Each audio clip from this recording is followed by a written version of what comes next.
வந்தாலும் அவங்கள ஒன்றும் பண்ண முடியாது, அவங்கள யாரும் அசைக்க முடியாது, அவங்கள கேள்வி கேட்க முடியாது. ஏன்னா நாங்களே நாடாளுமன்றத்தில் பல நாட்கள் வெளியில தூக்கி எறியப்பட்டிருக்கோம், சஸ்பெண்ட் பண்ணி வாசல்ல உட்கார்ந்துட்டு இருக்க வேண்டிய நிலைமையெல்லாம் எல்லா நாடாளுமன்ற உறுப்பினர்களும் எதிர்கட்சியில் இருக்கக்கூடிய அத்தனை பேரையும் சஸ்பெண்ட் பண்ணி இருக்கக்கூடிய ஒரு ஆட்சி இருக்குன்னா அங்க ஒன்றியத்தில் இருக்கக்கூடிய பாஜக.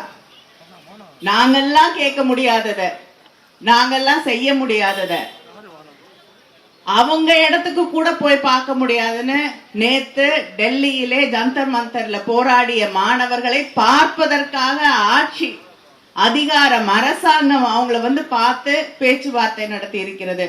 அது உங்களுடைய மிகப்பெரிய வெற்றி.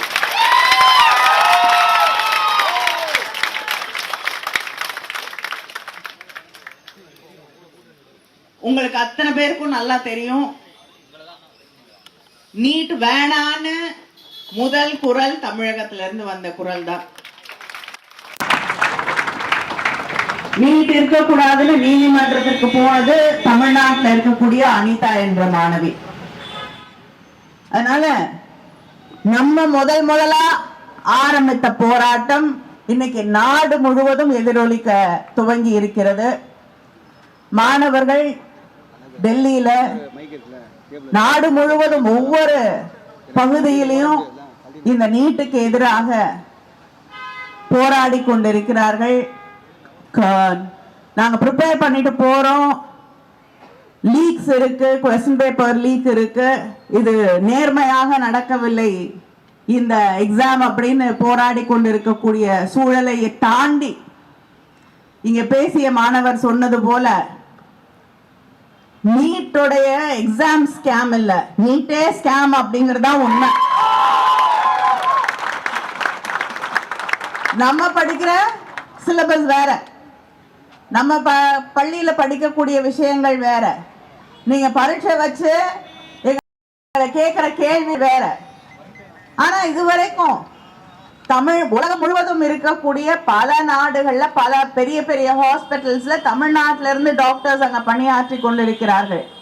எல்லாரும் கொண்டாடக்கூடிய இடத்துல இருக்காங்க.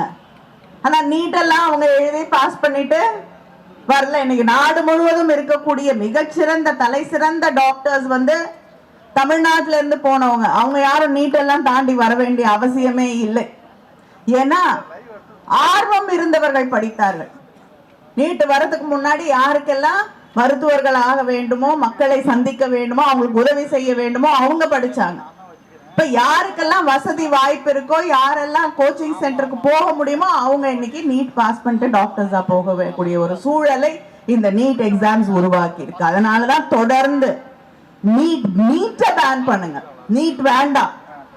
டெல்லியில நடக்கக்கூடிய போராட்டத்துக்கும் நமக்கும் இருக்கக்கூடிய ஒரு சின்ன இடைவெளி அதுதான்.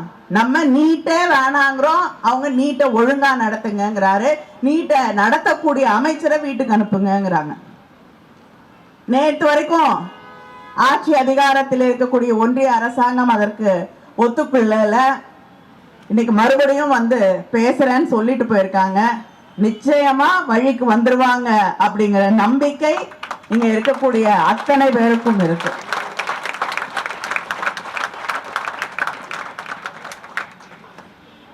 தொடர்ந்து நீட்டை எதிர்த்து போராடி கொண்டிருக்கும் எப்பொழுதுமே தமிழ்நாடு ஒண்ணு சொல்ல ஆரம்பிக்கும். ஹிந்தி திணிக்காதேன்னு தமிழ்நாடு சொல்லும், யாரும் காது கொடுத்து கேட்க மாட்டாங்க. தமிழ்நாடு ஏதோ தனியா பேசுதுன்னு வாங்க.